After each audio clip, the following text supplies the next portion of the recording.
Hello everyone, this is पुरू जनुश्रिया। हम complete कर रहे हैं क्लास 11th की बायोलॉजी की बुक। बुक का नाम है, अच्छा बुक का नाम नहीं, उसका चैप्टर 9 कर रहे हैं हम अभी। चैप्टर का नाम है बायोमोलिक्यूल। उसका हम टॉपिक कर रहे थे एंजाइम द्वारा उच्च दर से रासायनिक रूपांतरण कैसे होता है। तो कल जो है वीडियो यहीं बीच में रुक गई थी, क्लियर। उसके बाद हमको डायग्राम और ये डिस्कस करना था, डायग्राम की ये थियरी है, ये डिस्कस करना था। तो आज हम ये डिस्कस करते हैं।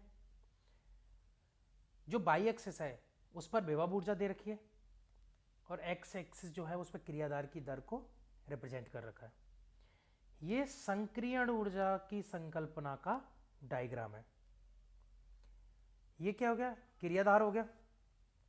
जब तक एंजाइम नहीं है तब उसकी एक्टिवेशन एनर्जी कितनी है? इतनी ज्यादा है, यानी इतनी ज्यादा हो गई एक्टिवेशन एनर्जी।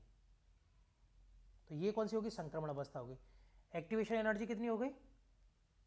इतनी ज्यादा। कब? जब एंजाइम नहीं है। जब एंजाइम आ गया तो एक्टिवेशन एनर्जी जो है वो इतनी सी रह गई है, बस इतनी। संक्रमण अवस्था कौन सी हो गई? ये हो गई।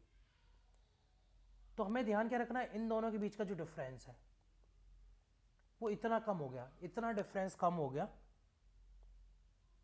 तो जाहिर सी बात है उत्पाद भी बहुत ईजिली बन जाएगा, क्योंकि पहले इतनी एनर्जी को जो है वो अचीव करना था, अभी जो है वो सिर्फ इतनी संक्रमण अवस्था को अचीव करना है।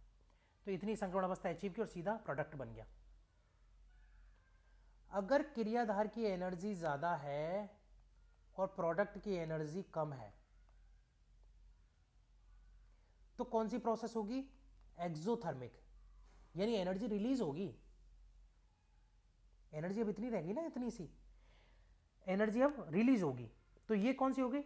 एक्सोथर्मिक रिएक्शन होगी, प्रोसेस हो गई है। क्लियर? बस इसमें ये दे रखा है, बाकी का देखो ये दे रखा है, ये आपको रीड करना है। ठीक है, मध्यवर्ती संरचना होगी। दो चीजें ध्यान देने होगी, क्रियाधार व उत्पाद के बीच ऊर्जा स्तर में अंतर। क्रियाधार और जो हाँ, क्रियाधार और ऊर्जा के बीच में जो अंतर है, ये उत्पाद की ऊर्जा के बीच में अंतर। इससे क्या होगा? इससे दिखाएगा हमें एक्सोथर्मिक है या एंडोथर्मिक है ये। अगर ये ऊपर की साइड में है तो एंडोथर्मिक हो गया, इससे ज्यादा है, इससे कम है तो एक्सोथर्मिक हो गया। क्लियर है ना? यदि उत्पाद क्रियाधार से नीचे स्तर का है तो बाह्य ऊष्मीय होगी।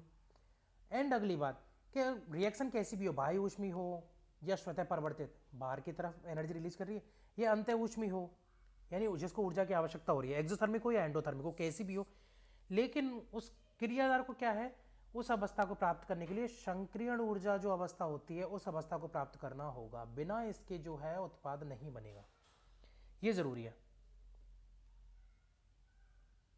क्रियाधार और संक्रमण अवस्था, यानी क्रियाधार ये हो गया और संक्रमण अवस्था ये हो गई या फिर ये हो गई, तो इन दोनों के बीच की जो क्या बोलते हैं औसत ऊर्जा है उसके अंतर को क्या कहेंगे? एक्टिवेशन एनर्जी या संक्रियण ऊर्जा कहा जाता है। एंजाइम ऊर्जा अवरोध को घटाकर क्रियाधार से उत्पाद के आसान रूपांतरण में सहयोग करता है। एंजाइम का काम क्या है भाई? जो ऊर्जा अवरोध है, यानी इतनी ज्यादा ऊर्जा थी, एक मिनट में बता देता हूं फिर से, यानी इतनी ज्यादा ऊर्जा थी, इसको कम कर दिया। ये काम क्या किया? एंजाइम ने किया। किसने किया? एंजाइम ने। तो चलिए फिलहाल के लिए इतना ही, आगे हम फिर आएंगे आप एक नई वीडियो लेकर। तब तक के लिए थैंक यू।